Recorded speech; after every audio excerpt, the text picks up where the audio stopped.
Muito bem, estamos começando mais uma aula aqui, uma videoaula da formação ativista da Ecos. Lembrando sempre que a gente tem essa parceria com a Casa de Cultura Tainã, Casa de Cultura Preta aqui em Campinas, né, de memória e construção de atividades e, enfim, ancestralidade preta em Campinas. E dentre as atividades que eles coordenam e promovem temos a TV Tainã.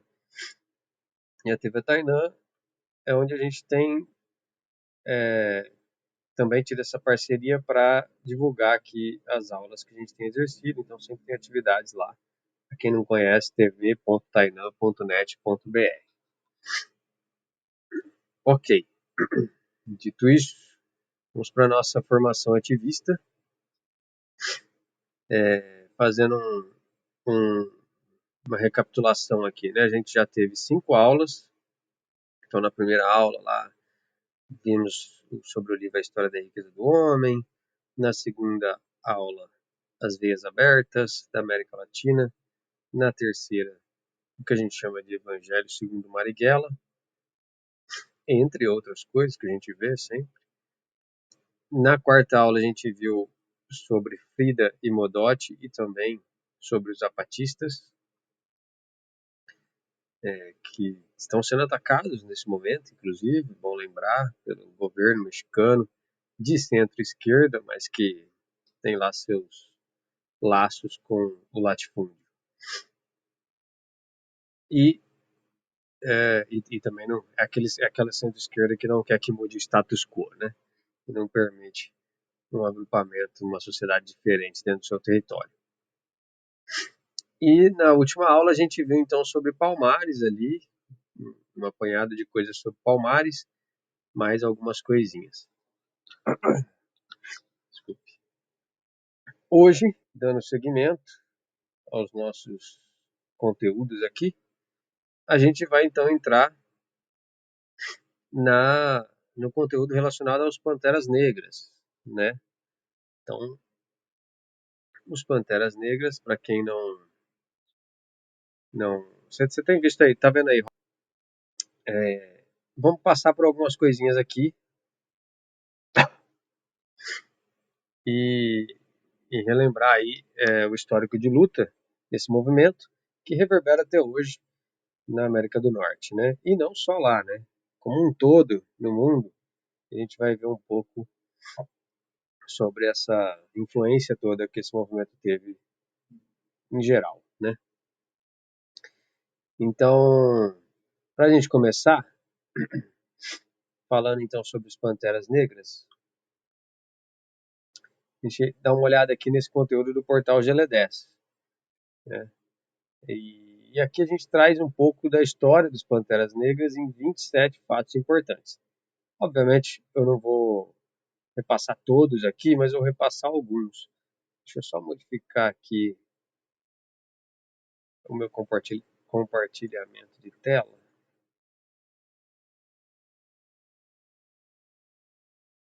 Acho que agora vai ficar melhor. Você vê minha tela aí, o Meet, no caso? Agora não. E agora sim? Não. Agora sim. Isso. Calma que tá chegando lá. Então tá. Então, retomando, vou compartilhando aí com vocês os fatos mais importantes. Esses aqui já são os mais importantes, mas aqueles que a gente acha legal citar aqui, né?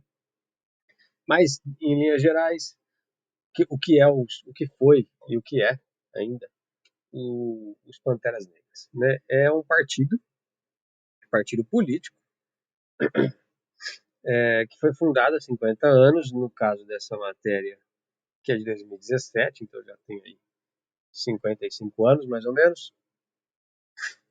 E o que significa, né? É, é um agrupamento de pessoas negras e negros. Aqui ele cita até o filme, tem muita produção cultural sobre as Panteras Negras, né? Mas é um agrupamento de pessoas, um movimento de pessoas lideradas aí pelo Huey Newton e Bob Seale, tá? E se chamava assim, o Partido dos Panteras Negras para a Autodefesa. Por quê? Porque era literalmente isso, eles se organizavam para uma autodefesa das suas comunidades. Então, em uma época, nos anos 60, 70, em que a discriminação nos Estados Unidos era ferrenha, extremamente violenta, né, nas comunidades pobres e negras dos Estados Unidos, né, os guetos, como são conhecidos, onde a própria polícia fazia o que queria, não tinha lei, era uma terra sem lei, né, literalmente. E aí era bala perdida para tudo quanto é lado, era porrada para tudo quanto é lado em criança, jovem, adolescente, adulto, mulher, idoso. Então, eu estou falando dos anos 60, 70, mas dá muito bem para encaixar essa minha fala no Brasil de agora, né, onde alguém leva mais de 200 tiros porque não para seu carro na comunidade, tiros da polícia, né? Onde balas perdidas estão aí à torta e à direito, violência correndo solta, milícias, né? Nesse cenário, o movimento resolveu se reunir né, sob a liderança dessas duas pessoas. E nos Estados Unidos, como o porte de armas é legal, né, já era na época, eles resolveram encarar de frente de forma armada toda essa situação de violência policial e social que as comunidades pobres e negras viviam lá nos Estados Unidos. E assim foi. Então, criaram essa organização, forma de combater coletivamente a opressão dos brancos, obviamente dos brancos, porque era realmente um apartheid social, né? Ainda é, de certa forma, e toda aquela tortura praticada por policiais. E construir esse movimento de forma a confrontar os sistemas corruptos de poder também. Então ele era político, ele era social, ele era de enfrentamento e de autodefesa. Mas mais do que de enfrentamento, era de autodefesa. Por quê? Na legislação você tem o direito à autodefesa. Então quando você está sendo atacado sem lei nenhuma, no entendimento do movimento, então a gente tinha o direito o movimento tinha o direito de se autodefender e de forma armada. Então, para explicar melhor como é que era isso, quando a polícia chegava, já para dar aquele esporro, batida, porrada e tudo quanto é adolescente na comunidade ali, eles ficavam sabendo que estava acontecendo alguma coisa, passavam um rádio, vamos dizer assim, né? E chegava o movimento, 10 pessoas se enfileiravam na frente daquela abordagem violenta policial e ficavam ali olhando para a polícia, observando a atuação do policial e ficavam armados, com a arma na mão. Como quem diz assim, estamos de olho, você exagerar um pouquinho, a gente tem direito à autodefesa, e aí, meu irmão, você já era. E essa atitude, muito inteligente, muito importante, naquele momento, inibiu a ação violenta policial nas comunidades por onde o movimento atuava. E assim eles foram fazendo e crescendo para se tornar um movimento mundialmente conhecido aí hoje como os Panteras Negras. Então, vamos aqui para o fato 3. Ó. Os Panteras monitoravam então esse comportamento da polícia, né, como eu vinha dizendo, necessidade de proteger homens e mulheres contra essa violência. Membros armados apareciam durante as prisões, que se posicionavam à distância permitida e vigiavam suas ações.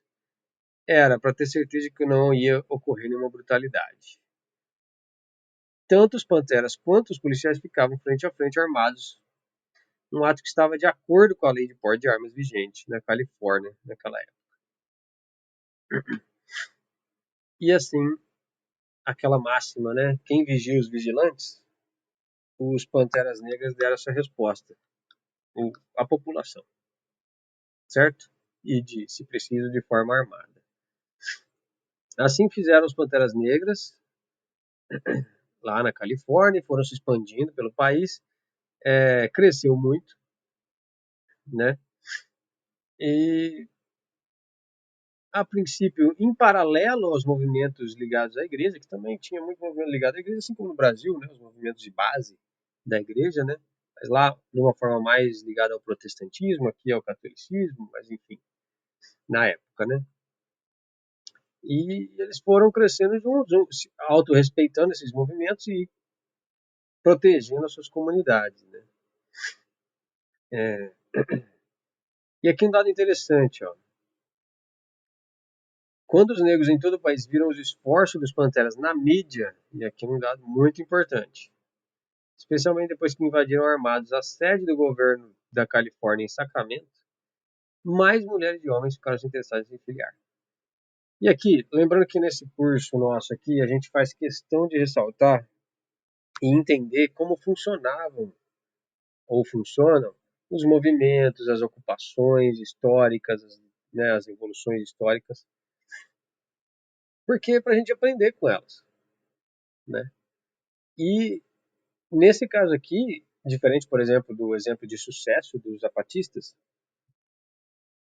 esse aqui é um outro exemplo de sucesso, como está escrito aqui, cresceram, né, no país, só que aí usando bem a mídia e ações de impacto, né, midiático. Vamos prestar atenção nisso que é importante. Ou seja, saber usar, como diria o Marighella, que a gente já falou aqui, saber usar as armas do seu oponente, né? Aí abordou várias questões dentro do seu ensejo, né? Moradia, bem-estar, saúde, e isso, obviamente, bastante popularmente, né? Cresceu muito rápido, teve que se organizar muito rapidamente, né? E assim foi. Com o tempo, alguns foram presos, houveram movimentos de libertação. Esse do Free Huey foi um bastante emblemático, o primeiro líder preso, né, dos Panteras Negras, numa blitz, obviamente. Outro dado interessante, para voltando a falar aqui, eles usavam muito bem a mídia, mas também tinham muita consciência de que se você quer dialogar com a população, né, como a gente cansa de dizer, né, Rob, não é chegar numa comunidade e falando sobre revolução, sendo que ninguém nem sabe o mínimo de embasamento, de consciência política para poder, para que você possa pegar aquela confiança na pessoa. Então, ao invés de espantar as pessoas, eles usavam muito bem as mídias que eles tinham, jornais, rádio e etc., para atrair a população com coisas do interesse e também usavam isso para sua autoafirmação identitária. Algo muito interessante de se fazer, né? Obviamente. Então eles faziam muita questão de afirmar a beleza negra. Então, em contraponto a toda a mídia hegemônica, né, mainstream, e toda a sociedade racista, eles estavam lá afirmando a beleza negra. Ora, então os negros, pobres, rejeitados pela sociedade, iam gostar mais de quem? Do movimento dos Panteras Negras ou de quem fala mal deles o tempo inteiro? Bastou alguém afirmar a beleza e a verdade dos negros e negras que isso propiciou um crescimento rápido daquele movimento. Ou seja, se tornaram atraentes também para a população, né? Então, a visão de homens e mulheres negras ostentando sem modéstia seus cabelos afro, boinas e jaquetas de couro exerceram um apelo especial para muitos negros na época. Isso, hoje em dia, é comum no mundo inteiro, essa autoafirmação da beleza negra, propiciada aí pelos Panteras Negras nesse movimento. Não só, mas bastante, né? Refletiu um novo retrato para os negros, de forma que atraiu muitos jovens que queriam se filiar ao partido. E assim foi. Os Panteras não inventaram a ideia de que o negro é lindo. Uma das coisas que os Panteras fizeram foi provar que o negro é lindo. Então, usaram muito bem das suas armas e não só aquelas de fogo, né? Então, funcionava de forma atraente o movimento, para atrair a população. Os Panteras Negras entenderam como a mídia funciona e se aproveitaram disso. É o que eu estou falando aqui, né? Promoveram sua agenda ao apelar para o que acreditavam que jornalistas e fotógrafos buscavam para cobrir o noticiário. Então, usavam os jornalistas e não o contrário, né? Ah, você quer notícia? O que é notícia? Beleza, vamos fazer um evento impactante aqui que vai de encontro com o que você, com a sua premissa de notícias, só que vai ser do nosso jeito. E aí, vamos invadir o Congresso? É notícia? Então tá bom, vamos invadir o Congresso. E aí dá visibilidade para o movimento, né? Criando aí sua legitimidade. Né? E aqui muito importante, de novo, como trabalhar socialmente. Os Panteras Negras ensinaram isso muito bem, assim como os zapatistas e outros, né? Café da manhã grátis para as crianças. Até hoje a gente escuta nos meios ativistas, vamos dizer assim, que a gente não pode ser assistencialista, né? Que a gente não pode só ficar cobrindo um papel que deveria ser do Estado, ou coisas desse tipo. Ora, obviamente que isso é verdade, porém essa é apenas uma meia verdade. E aí, se aproveitando dessa conversa de que não sou assistencialista, só faço revolução, a pessoa não faz nada, na verdade. Não vai na periferia, não conversa com comunidades pobres, não tem diálogo comunitário, não faz nada, ela fica lá fazendo sua política de apartamento. Já os Panteras Negras fizeram o oposto disso. Não, galera, se a gente quer que as pessoas pensem, primeiro elas precisam estar bem alimentadas. Então isso aqui não é assistencialismo. Isso aqui é promoção do futuro desse movimento, inclusive. E regimentar ali a comunidade para o seu lado, né? Quem faz isso muito hoje em dia? MST, MTST, as cozinhas solidárias, né? No Brasil, por exemplo.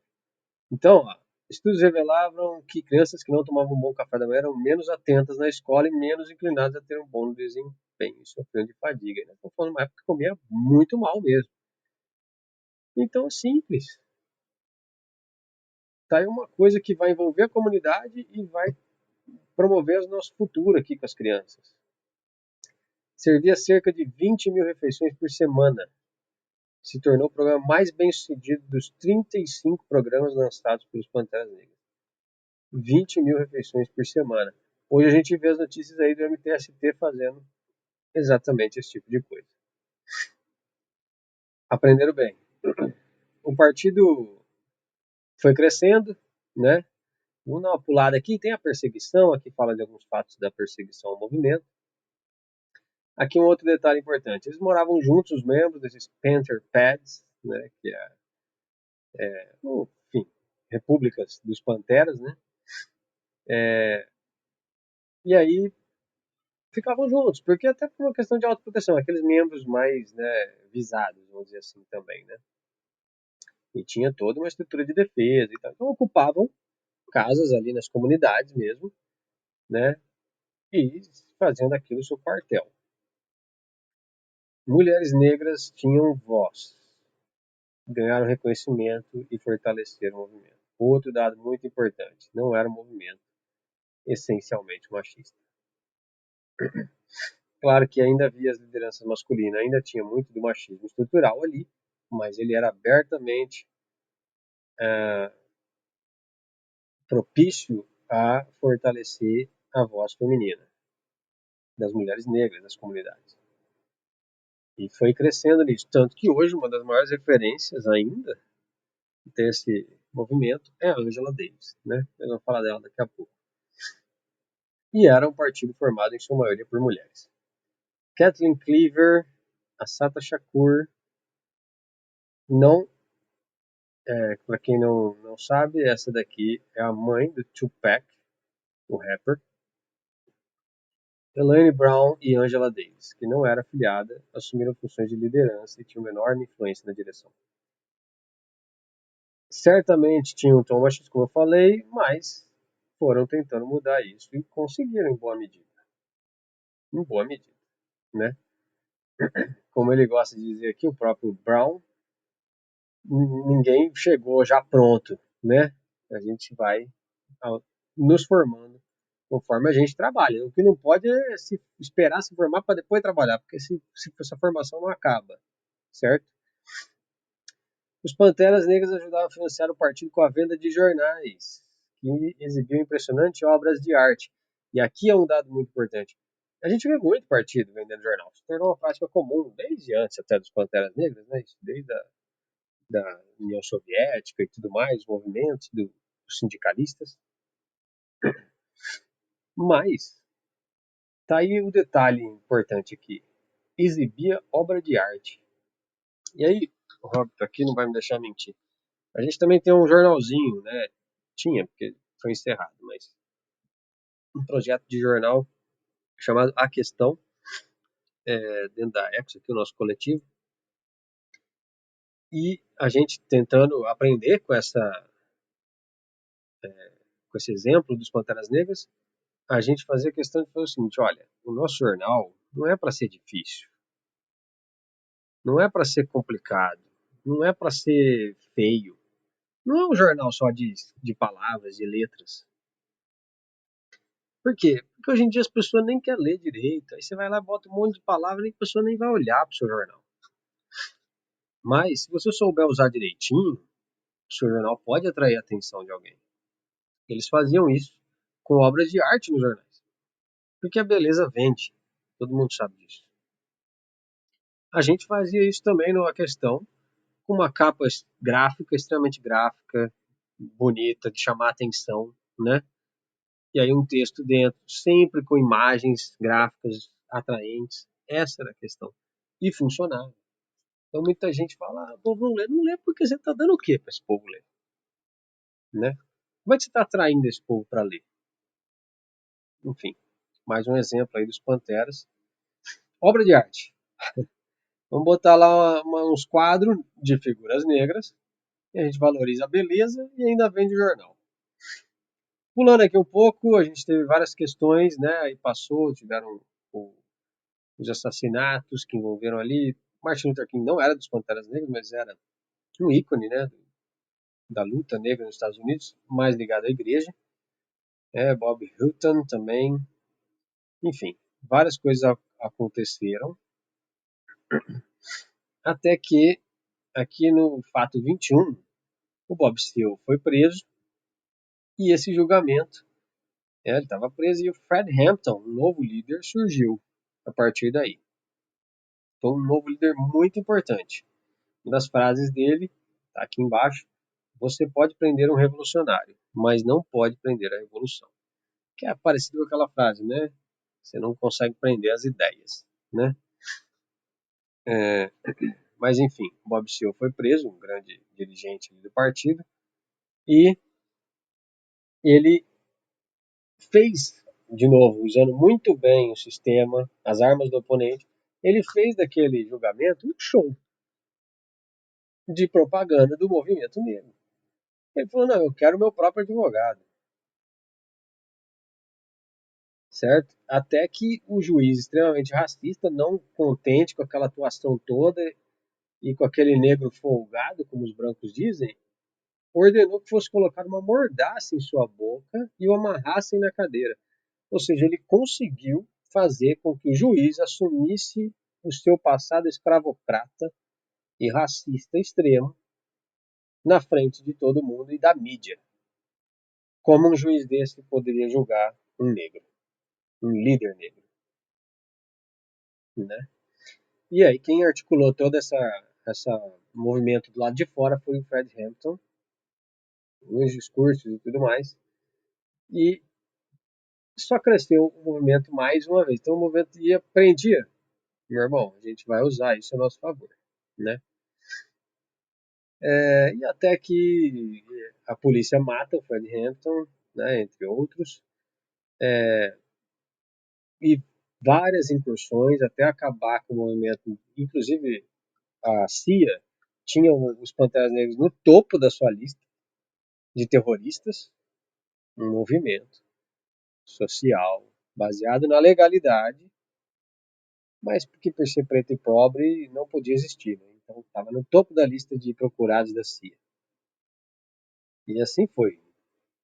Em 8 de dezembro, 300 membros da SWAT, num confronto que durou 5 horas, 5.000 cartuchos e 3 pessoas feridas de ambos os lados. Ou seja, isso mostra também o poder dos Panteras Negras em se defender contra 300 membros da SWAT pelo governo norte-americano. Então, não se pode dizer que o movimento, apesar de ter sim sofrido várias baixas e ter mudado conforme o tempo, se tornou um partido político, um coletivo político mais pacífico com o tempo, por necessidade, mas não se pode dizer que não teve sucesso, né?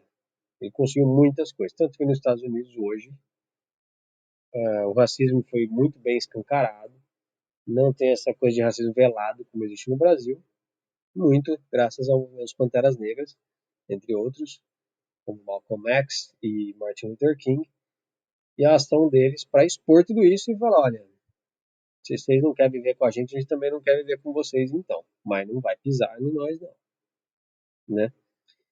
E assim foi, né? Huey foi libertado, aí começaram as divisões políticas, como sempre. Bob Seale foi candidato à prefeitura, lá de Oakland, e o movimento foi desaparecendo aos poucos, porém ele persiste até hoje como um agrupamento ligado à política norte-americana diretamente.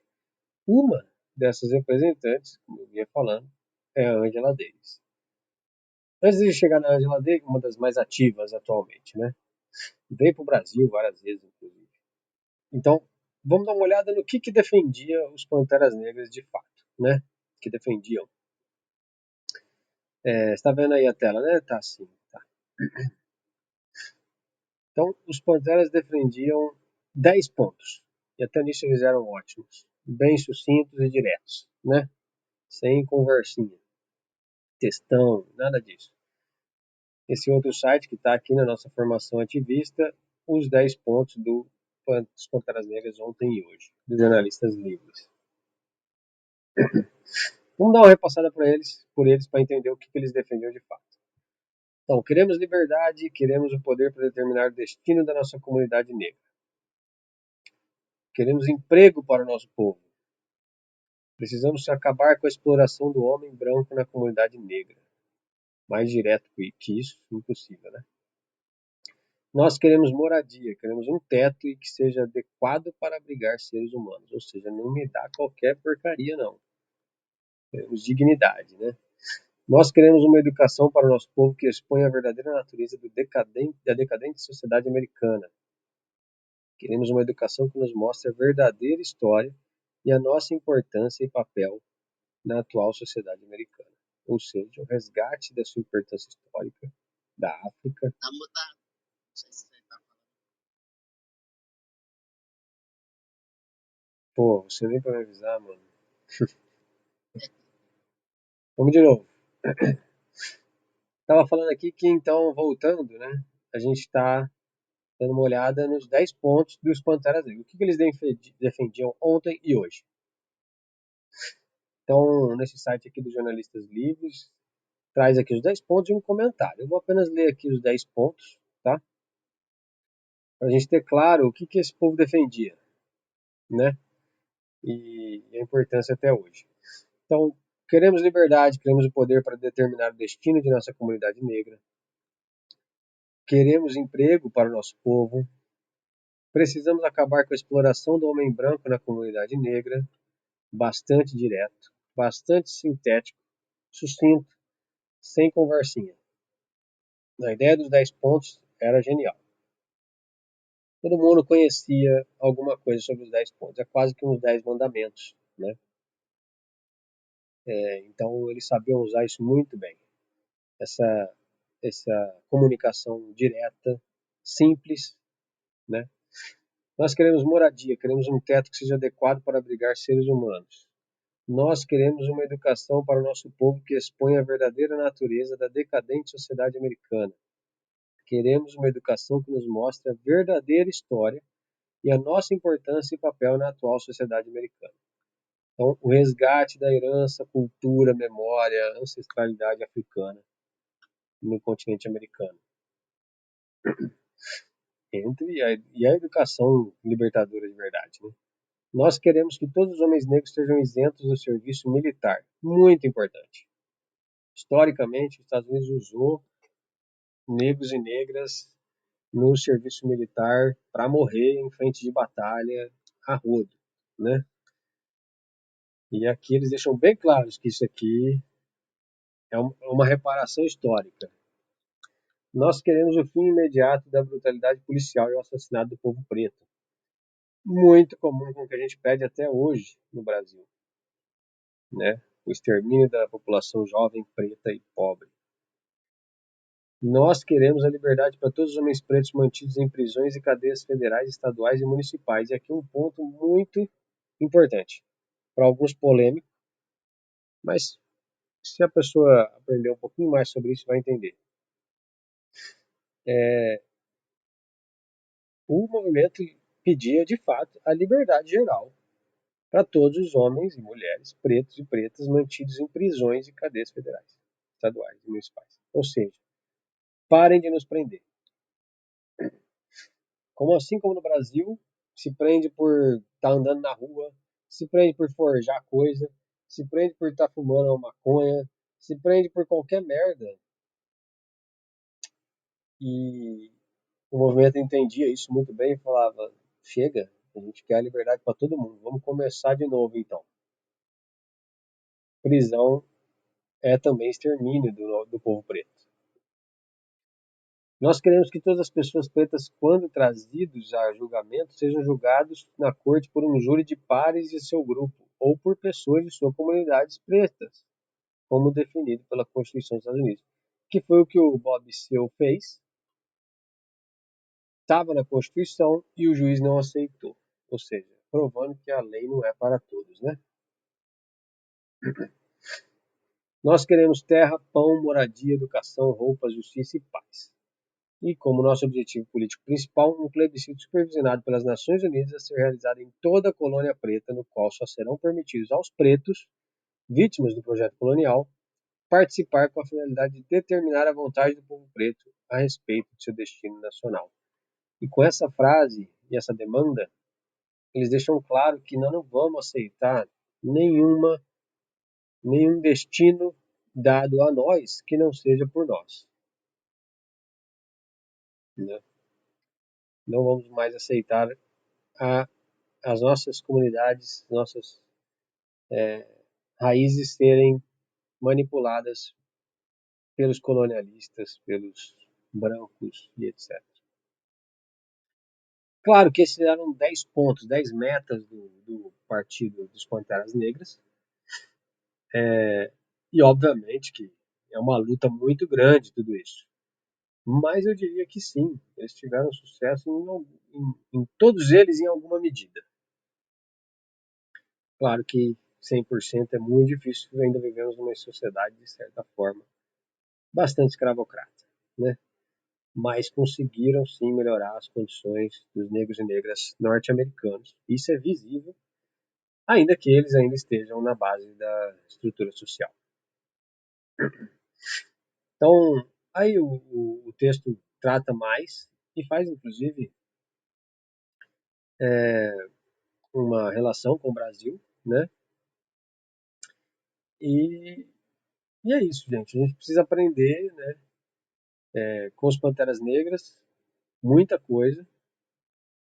E podemos sim aprender bastante coisa apenas lendo os 10 pontos deles, né? A forma como eles atuaram e escreveram também isso. É muito importante aí a conhecer mais sobre o movimento dos Panteras Negras. Para finalizar sobre esse assunto, a gente passa um pouquinho aqui de novo no portal GL10, mas para falar sobre a Angela Davis. Então, que frutos deixaram esse movimento? Além de vários, né, pelo mundo afora, a gente tem lá o Black Lives Matter acontecendo mais recentemente, não permitindo violências policiais de novo, né? Ali nos Estados Unidos. Mas a gente tem ali uma figura que ainda está nativa e que foi pivô de muitas situações com os Panteras Negras e agora continua espalhando, vamos dizer assim, a palavra desse movimento, né? Então, para falar rapidamente, ela se tornou simpatizante dos Panteras Negras quando ela era jovem, universitária, mas teve aquela noção, né? Primeiro, o movimento era atraente, tinha tudo aquilo que a gente já falou, sabia usar a mídia muito bem, sabia usar as coisas, né, a seu favor, e para ela era muito atraente, mas principalmente porque não tinha uma abordagem machista, como eu vinha falado lá, diferente de outras organizações, né? Então, o movimento que tinha sua maioria mulher não era por acaso. Quando houve, por exemplo, um manifesto pacífico dos Panteras Negras na Assembleia da Califórnia e o FBI enxergou uma chance de desmantelar os Panteras Negras, tá? Eles acusaram a organização de ser subversiva porque tinham ido à Assembleia e, teoricamente, não poderiam ter entrado na Assembleia. E entraram, um ou dois entrou, ou foi ludibriado para entrar e, enfim, forjaram algumas situações ali. E aí o governo, o FBI, acusou de ser subversivo o movimento, né, que é uma palavra da época, e a Angela Davis foi acusada de ser a mentora da invasão ao plenário da Assembleia. Coisa que já aconteceu aqui em Campinas, inclusive, né, de criminalizar os movimentos sociais por entrarem na Assembleia, que teoricamente é a casa do povo, né? Teoricamente. Mas assim, o tiro saiu pela culatra, né? Por quê? Aproximadamente 30 minutos após a detenção, ela foi presa, na Casa das Mulheres, em Nova York, uma multidão de 300 pessoas foram de frente ao local, prestar-lhe solidariedade e pressionar as autoridades por sua liberdade. Dentro da cela, as outras mulheres detidas também se manifestaram em apoio a ela, numa atitude que assustou o FBI devido à popularidade. Então, não era um movimento qualquer, era um movimento muito preparado. Imediatamente foi criado um movimento internacional pela libertação da Angela Davis e outros líderes, né? E aí, artistas vários, incluindo John Lennon, e líderes vários, incluindo Fidel, e intelectuais como Jean-Paul Sartre e Jean Genet, e até outros famosos, faziam lá apresentações para arrecadar fundos para continuar o movimento e não parar até a libertação, né, desses presos políticos. E ela foi, então, se tornando uma figura pivotal, né, uma figura importante dentro dessas ações do, do, da libertação de presos políticos, né? E é isso, o julgamento foi um dos mais emblemáticos e tudo mais, e ela foi solta por falta de provas. Só um segundo, gente.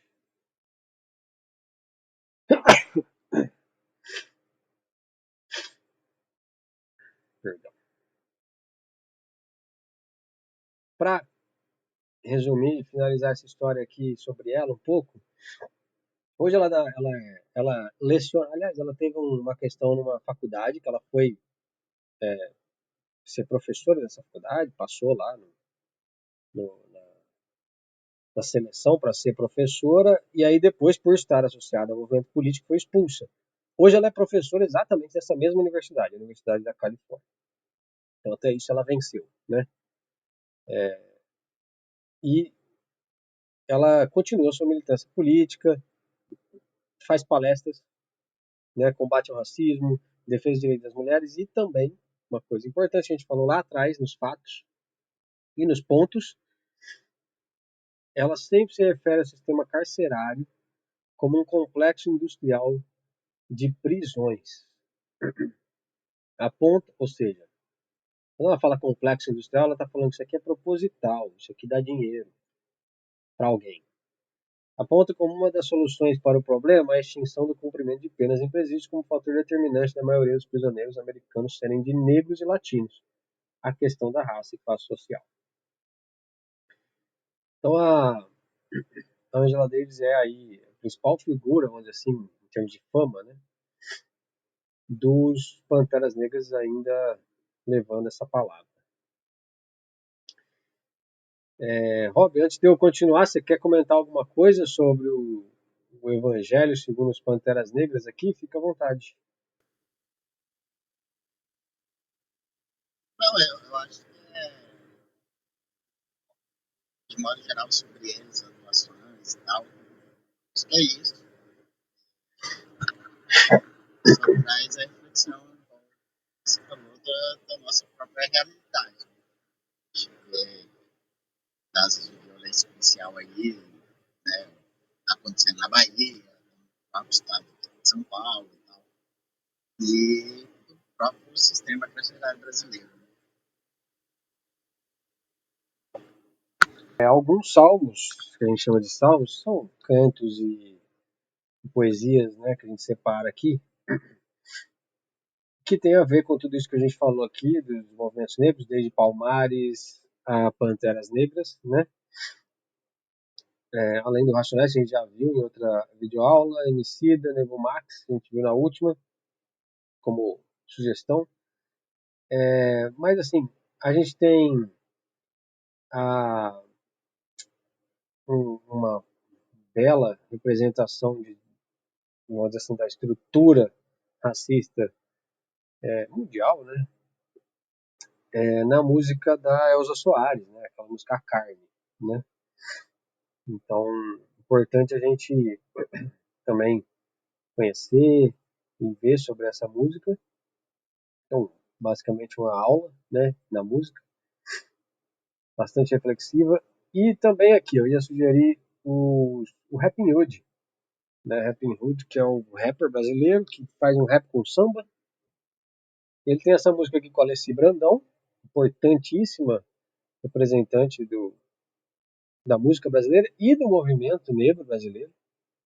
Porque, inclusive, pouco a gente entende, mas os Panteras Negras, esses movimentos negros, deram origem a uma cultura muito nova nos Estados Unidos logo depois, que foi o hip hop, né? Que foram a, a black exploitation no cinema, que foi enfim, a disco music. Então, uma série de efervescência cultural. E isso reverberou no mundo inteiro. E no Brasil, um dos representantes aí é o Rap Nude, que faz essa música Sou Negrão, que basicamente é ele enaltecendo e afirmando a beleza negra, as conquistas negras, os heróis negros e heroínas. Então ele é outro que, ao meu ver, aprende muito com a história, né, dos Panteras e leva isso para suas músicas, né? E dessa forma dialoga muito mais com a comunidade do que, vamos supor, um partido muito truncado, né?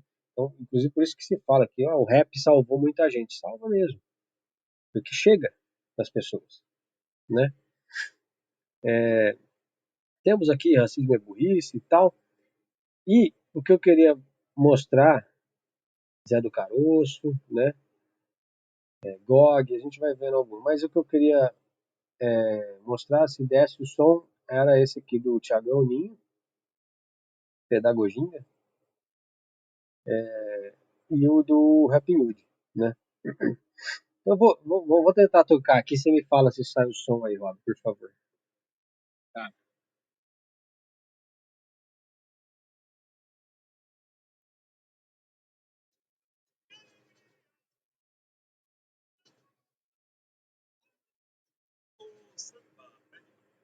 Saiu não?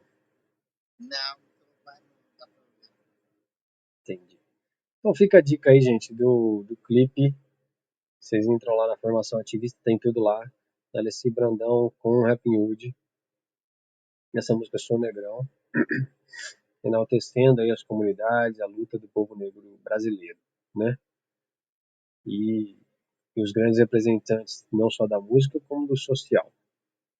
Fica a dica da música A Carne, da Elza Soares. E esse outro clipe aqui do Thiago El Ninho, outro rapper mais novo, esse, mais recente, mas que traz aí uma ancestralidade nas suas músicas muito interessante.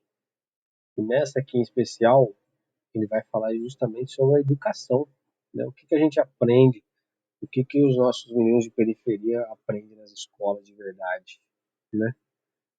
E o que deveria. Então, muito interessante, fica a dica aí também do Thiago El Ninho, que tem a participação do Santi, nessa música Pedagoginga. Só dá uma olhada lá também. Beleza? Bom, finalizando ainda com os Panteras Negras, quer dizer, já finalizamos. Mas eu queria mostrar para vocês uma outra atividade feita pela Ecos, que baseou-se, sim, bastante nos ensinamentos e nos exemplos dos Panteras Negras, né? Que foi essa aldeia cultural aqui, um projeto de trabalho de base da Ecos, que teve desdobramentos até hoje. A gente tem uma atuação relacionada a isso. Mas é o seguinte, não vai ter o som, mas eu vou passar aqui, tá, Rob, mesmo que só com a imagem, eu acho que na gravação vai sair o som.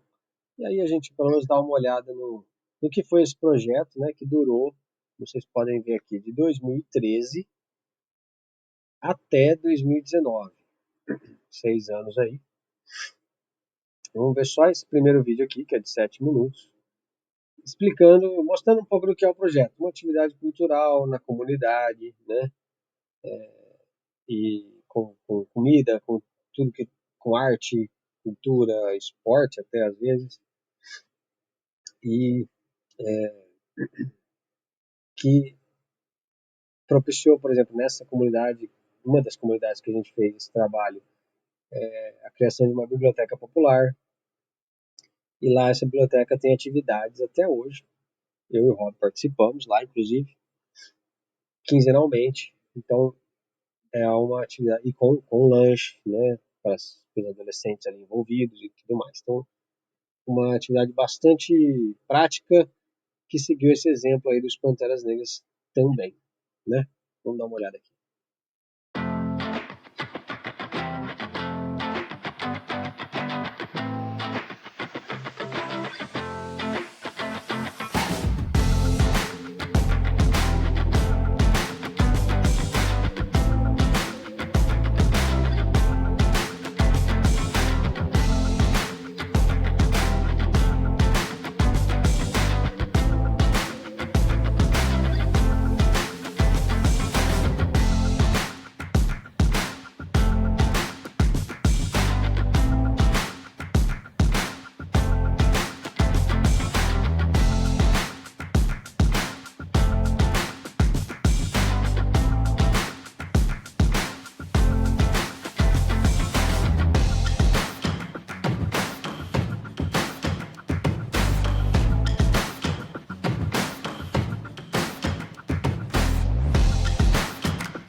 Então é isso, esse exemplo aí prático, né? A gente gosta de mostrar alguns exemplos práticos para ficar mais claro o que, que a gente está falando, né? Em termos de atividade direta, né? Tá vendo aqui, né? O site da formação, certo? Beleza. O que, que vem agora? O que vem agora é que eu queria mostrar alguns extras não estas, mas algumas outras partes da nossa formação ativista. A gente passou pelo Velho e pelo Novo Testamento, como assim a gente gosta de chamar, que são dois livros que a gente considera importantes. A gente está passando pelos Evangelhos. Ainda vai faltar para a próxima aula, segundo Rosa Luxemburgo e segundo Che Guevara, para aprender um pouco com esses dois.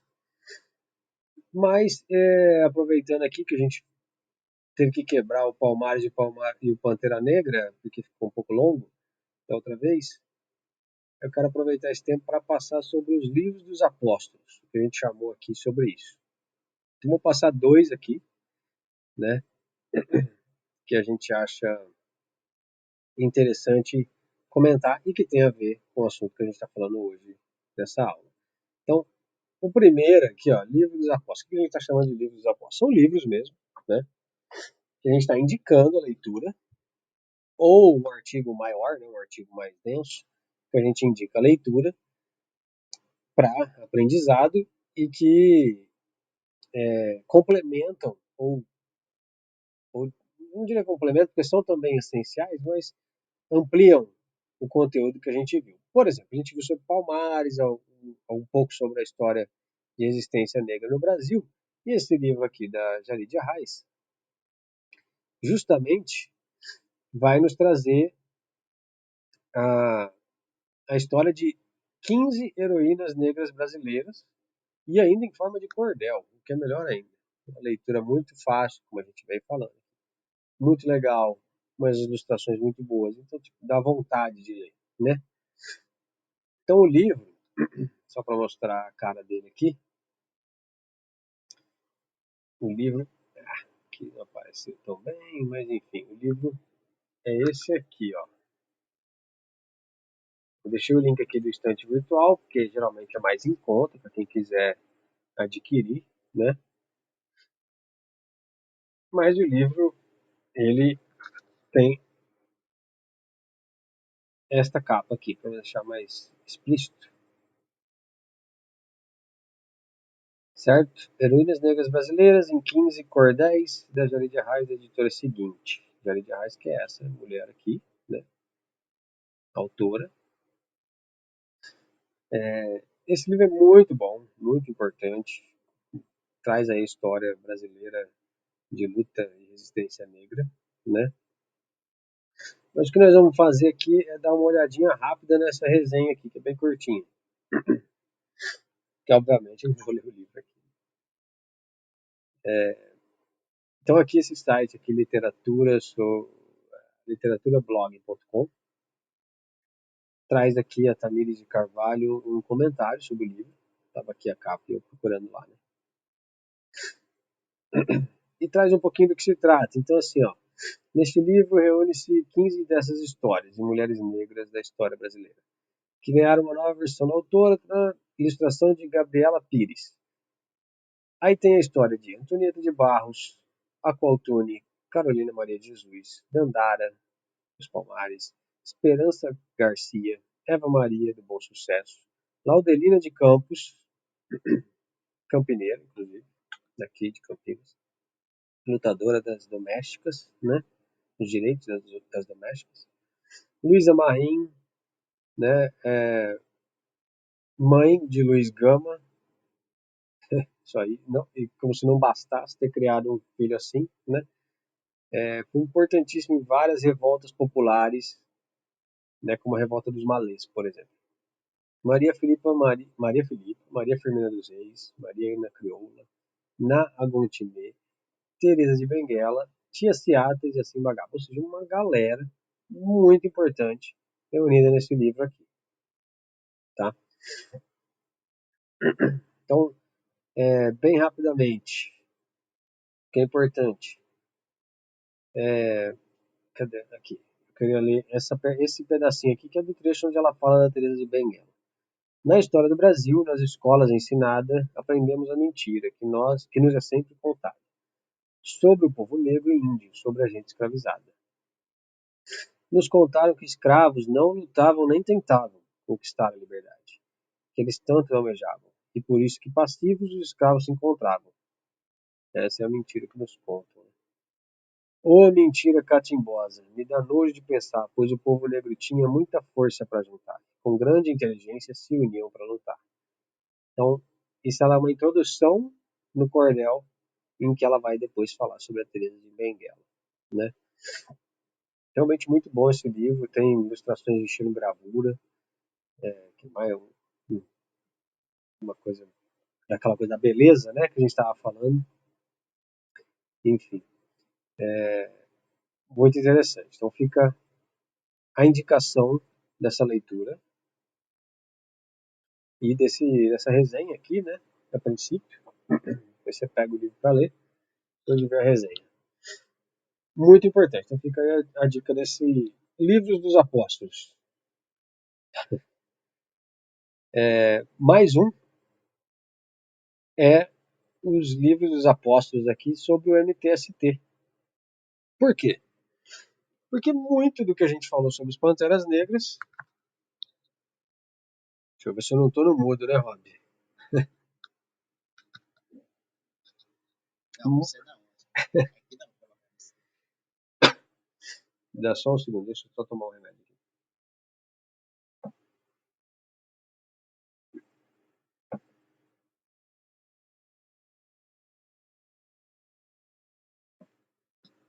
Mas voltando, muito do que falamos sobre os Panteras Negras, a gente vai ver reproduzido na história e na luta, né, até hoje, do MTST no Brasil.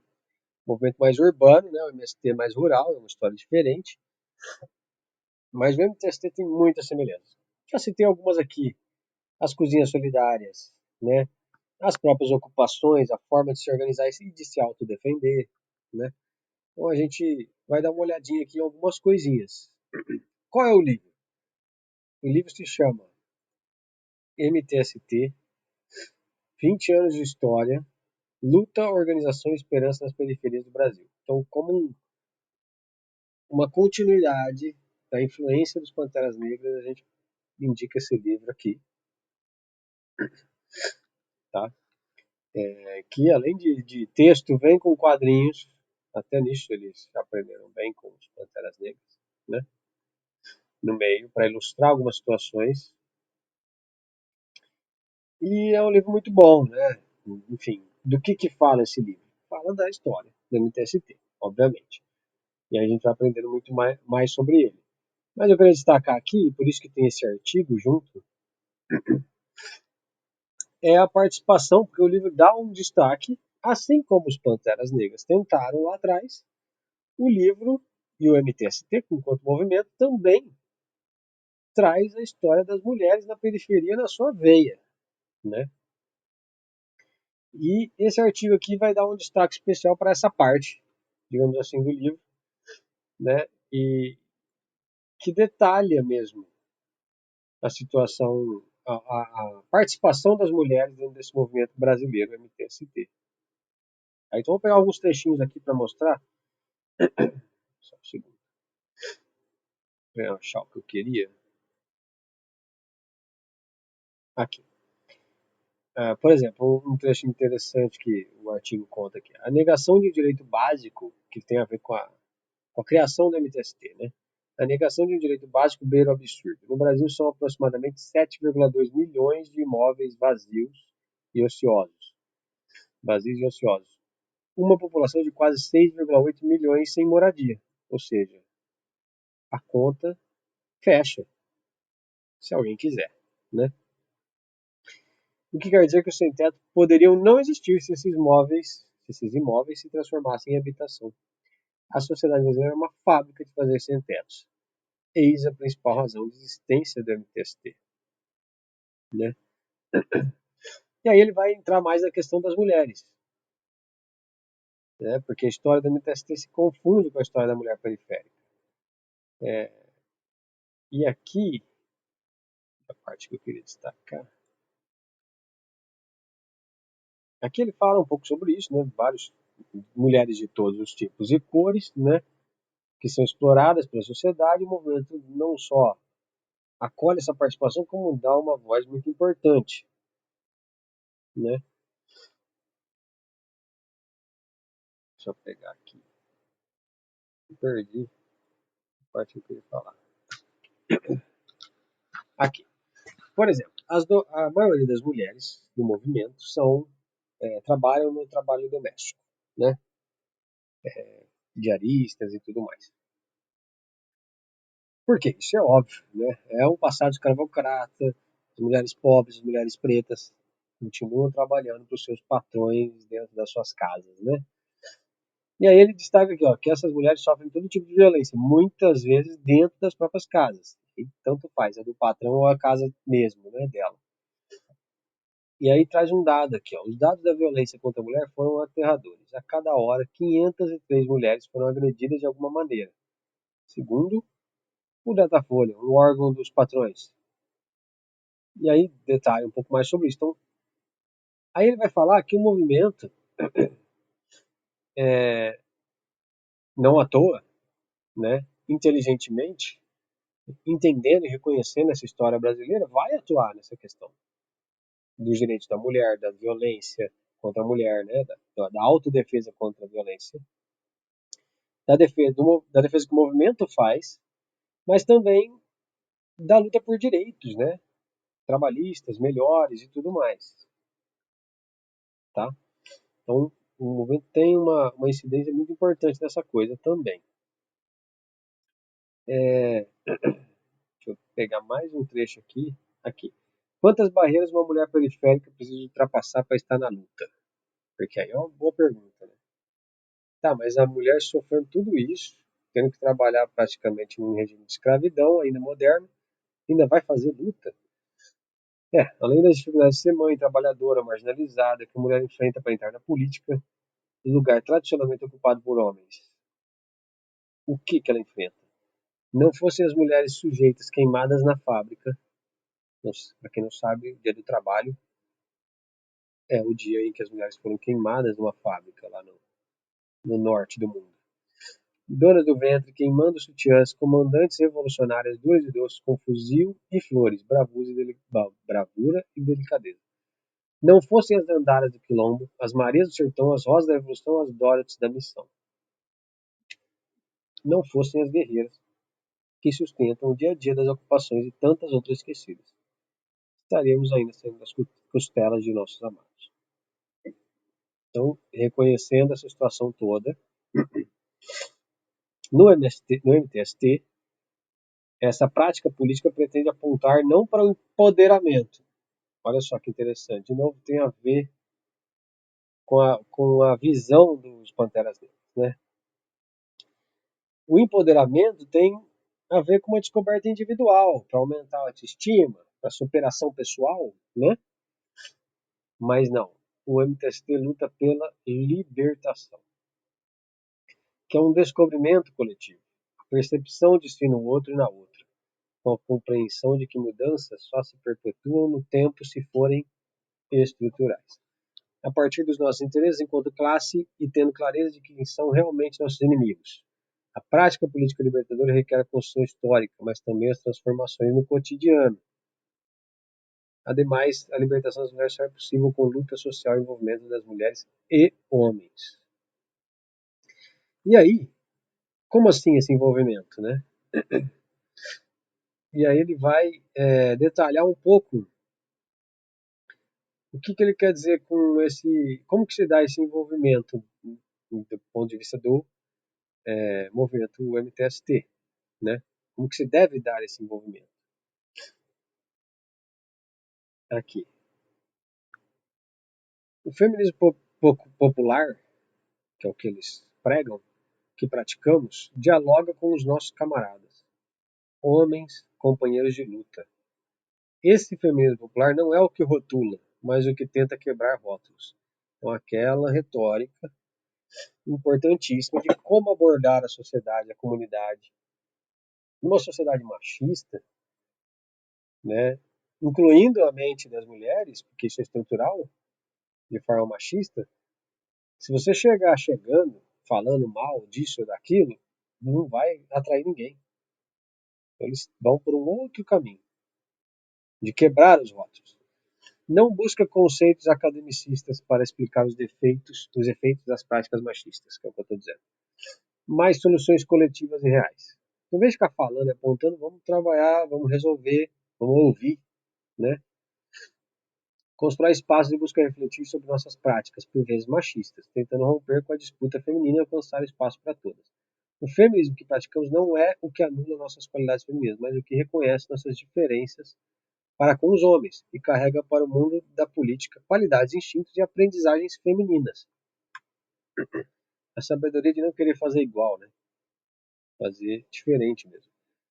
Ser mulher militante do MTST e ajudar a construir essa história é um desafio e um prazer imenso, pois através da inserção na luta entendemos o quanto é maravilhoso e único ser mulher e o quanto as mulheres se ajudam, mesmo em condições precárias da vida, a construir um mundo novo. E aqui eles respondem um pouco daquela pergunta lá em cima, como fazer tudo aquilo e ainda lutar, né? Porque a gente, eu e o Rob aqui, talvez não consigamos entender isso tão bem num mundo machista e individualista, mas as mulheres sabem se ajudar, né? E entender as situações, em geral, porque sofrem muito com elas. Então, a dica aqui do livro dos Apóstolos do MTST, como, como um ótimo e essencial adendo aos reflexos dos Panteras Negras no mundo atual. Também temos aqui provérbios, a gente chamou de provérbios. Não são nem os cânticos, nem os livros, mas são provérbios, ou seja, pequenas coisas. Apesar de que o que eu vou falar agora é um livro, né? Quarto de Despejo. Esse livro, para quem não sabe, foi escrito por uma pessoa, Carolina Maria de Jesus, que viveu na favela, né? Em, em Franca e antes em Minas. E, inclusive, essa mudança dela de um lugar para o outro se deu justamente por uma acusação injusta da polícia em perseguição à mãe dela, que a acusou de roubo, porém isso não ficou confirmado nunca, mas a mãe teve que fugir de lá, coisa que a gente vê até hoje em dia, né? Acontecendo ali nas comunidades, e ela fugiu para Franca para morar numa favela. A Carolina Maria Jesus trabalhou como catadora de lixo, né, de recicláveis, por quase toda a vida, deve ter trabalhado, acho que se não me engano, trabalhou também como doméstica e tudo mais, mas ela era leitora e escritora também, em segredo. Em determinado momento, ela resolveu apresentar para algumas editoras o seu livro, que era um diário, na verdade, um diário da favela, né? E foi muito rejeitado até que um editor falou, peraí, isso aqui é importantíssimo, e publicou esse livro. Esse livro foi depois, bateu a marca de 1 milhão de exemplares vendidos na época. A primeira, a segunda e a terceira edição bateram 100 mil bem rapidamente. Bateu 1 milhão antes de escritores, por exemplo, consagrados como Jorge Amado e Paulo Coelho. Foi traduzido em 13 idiomas e foi e é vendido em mais de 40 países. E a vida dessa mulher é um exemplo de como a sociedade marginaliza as mulheres pretas, né? Porque a hora que saiu alguma coisa, deu nisso. Então tem aqui a dica do livro para compra, né? E aí tem várias edições, é um livro que não é tão novo. Na estante virtual você acha baratinho ali, em torno de R$ 30. Essa é a capa mais tradicional dele, atual, quer dizer, mais atual dele. E tem aqui um link para aprender um pouco mais sobre essa história, né?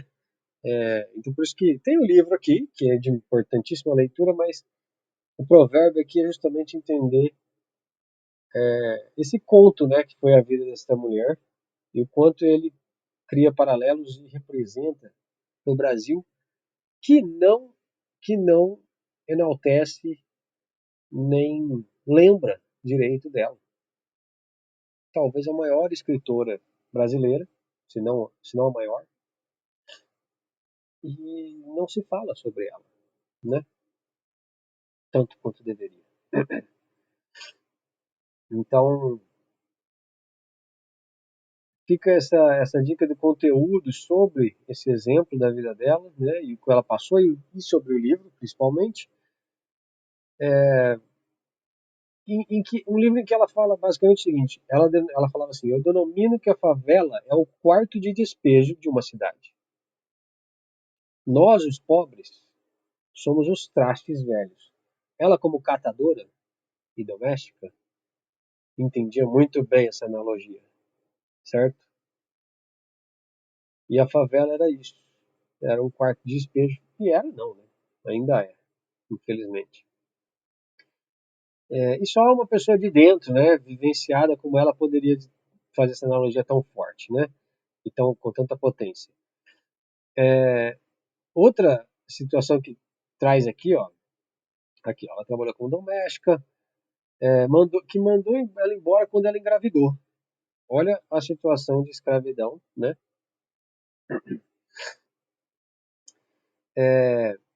E começou a catar papéis, então, metais.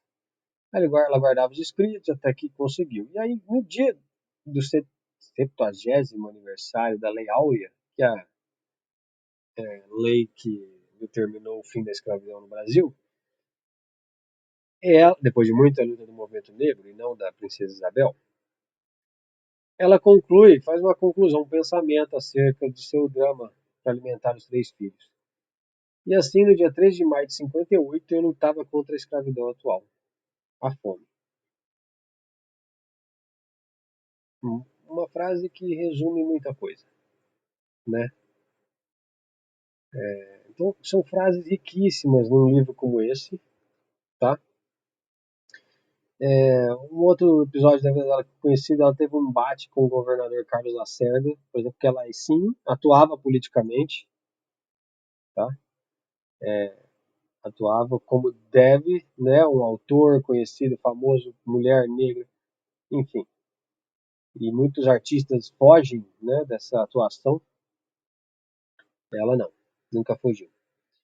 Mas ela teve esse embate, ó, e uma de suas idas a São Paulo, o político foi por ela xingado de mata-mendigos, corvo e monstro. E aí a, o biógrafo dela, né, diz que ela deu trabalho a muita gente, mas foi precisa para marcar sua presença na cena política e cultural do país. Defendia educação de qualidade, moradia, emprego e reforma agrária. Muito parecido com o que estava lá na mesma época defendendo lá os Panteras Negras, né? Até antes, no caso aqui, no caso dela. Ela era muito amiga de Leonel Brizola, não muito amiga, mas era amiga de Leonel Brizola e também de João Goulart. E não por acaso ela foi caindo no esquecimento após o golpe de 64, né? Golpe civil-militar de 64. Então fica essa dica, tem várias obras dela, né? Uma mulher que não se vendeu tão fácil, ela publicou livros independentes depois do sucesso, tá? Fica aí esse provérbio de dica para nós, ainda nesse mesmo assunto. Para encerrar por hoje, deixa eu só ver meu tempo aqui. Isso. Eu também indico aqui, a gente indica a leitura de um outro livro, que é o Brasil Tumbeiro. Então, livros adjacentes, né? A gente tem lá os livros dos apóstolos, mas tem também esses livros aqui que representam muito. E esse aqui é um livro escrito pelo goleiro Mário Aranha. Foi goleiro do Santos durante muito tempo, foi goleiro da Ponte Preta e sofreu racismo no futebol, lutou publicamente, como deve, como exemplo dos Panteras Negras deram, né? Lutou na televisão, publicamente, por ser uma pessoa famosa, interrompeu jogos por estar sendo xingado de racismo, e hoje a gente vê os frutos disso no esporte, né? E depois de encerrada sua carreira de esportista, ele lançou esse livro, Brasil Tumbeiro. Um livro muito interessante. De novo, para você ver como né, a gente precisa aprender. De leitura fácil, jovem, com ilustrações bonitas, enfim, não preciso dizer mais nada. narra o que todo brasileiro deveria saber sobre a história do negro no Brasil. História essa que vai além da violência que arrancou milhões de negros causados no continente africano. A verdade é uma só. O Brasil, de tantos heróis e heroínas negros, a desigualdade e o racismo privilegiam a falta de memória. E essa obra traz, então, para a juventude acreditar e inspirar o seu real potencial de construção e mudança, para que ela possa ouvir e fazer tudo isso, né? Traz reflexões a partir de relatos, memórias e biografias. E é isso mesmo, o livro entrelaça ilustrações, por exemplo, aqui Palmares, muito provavelmente. Aqui o Brasil Tumbeiro era um navio negreiro, né, que naufragar, era chamado de tumbeiro porque era uma tumba humana, morria 90% das pessoas na viagem da África para o Brasil. E ele traz então tudo isso de forma bem tranquila, uma leitura muito fácil e jovem, para trazer inclusive exemplos, alguns exemplos importantes, como, sei lá, Luiz Gama, né, os irmãos Rebouças e etc. Luísa Maim, também aqui, exemplos de negros e negras que foram importantes na nossa história. Esse é o goleiro, né, Mário Aranha, e isso é importantíssimo, né? E uma última frase que eu queria deixar sobre esse aqui, ele fala do racismo e tal, mas aqui, ó, unindo os conhecimentos adquiridos no rap, porque ele também trabalhou no rap, e na cultura hip hop, com as pesquisas feitas após a aposentadoria, quando jogava já no Havaí, Mário Aranha escreveu um livro para mostrar a potência de personalidades negras que a eugenia, o racismo estrutural e a desigualdade deixaram na escuridão para privilegiar a servidão e o sofrimento. É uma forma também de afirmar o quão pretos e pretas foram e são essenciais para o desenvolvimento do país nos diversos setores da sociedade, e não somente pela força braçal.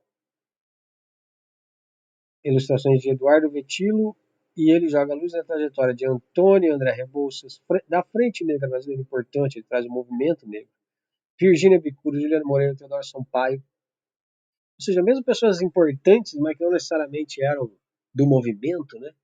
Mas políticos importantes, engenheiros importantes e outras áreas, né? E fazer ecoar a voz desses personagens para incentivar e inspirar a juventude na transformação da realidade do país, um tumbeiro moderno, onde a maioria das vítimas do encarceramento da violência, inclusive por parte do Estado, são negras. E, de novo, trazendo à tona a questão do encarceramento. Bom, a gente vai encerrando por aqui a aula de hoje. Então ficou aí o Evangelho segundo os Panteras Negras, toda a sua influência desde então até hoje, e a gente vê em várias obras, como Brasil Tumbeiro, no Goleiro Mário Aranha, como a, a Heroínas Negras Brasileiras, né, o livro da Jari de Arraes, a história do MTST, né, e o papel das mulheres nessa história, o Quarto de Despejo, que é contemporâneo desse movimento nos Estados Unidos, a situação da Maria Carolina de Jesus. Então, fechamos a aula de hoje com todas essas dicas e, enfim, leituras sendo feitas aqui. É isso, Rob? Você pode comentar alguma coisa, por favor? Fica à vontade. Só deixa eu ajeitar aqui a gravação. Só um segundo, por favor.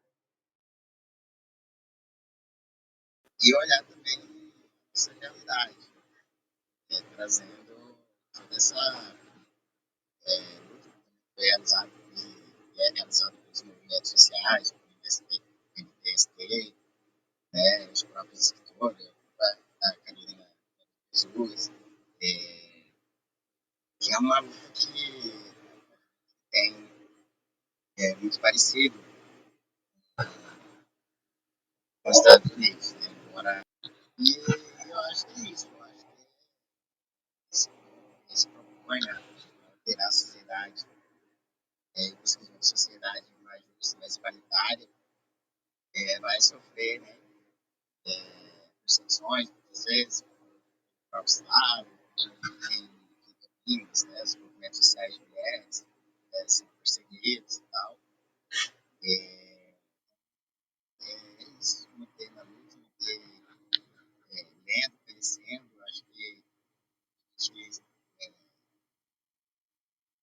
reforça muito, se renova muito quando percebe que essa luta vem de trás, de muito tempo, e que de certa forma nós não estamos sozinhos nesse desejo, né, de que a gente tenha uma sociedade melhor. E é isso. Perfeito. É isso, gente. Por hoje acho que foi esse o conteúdo que a gente queria mostrar e dialogar.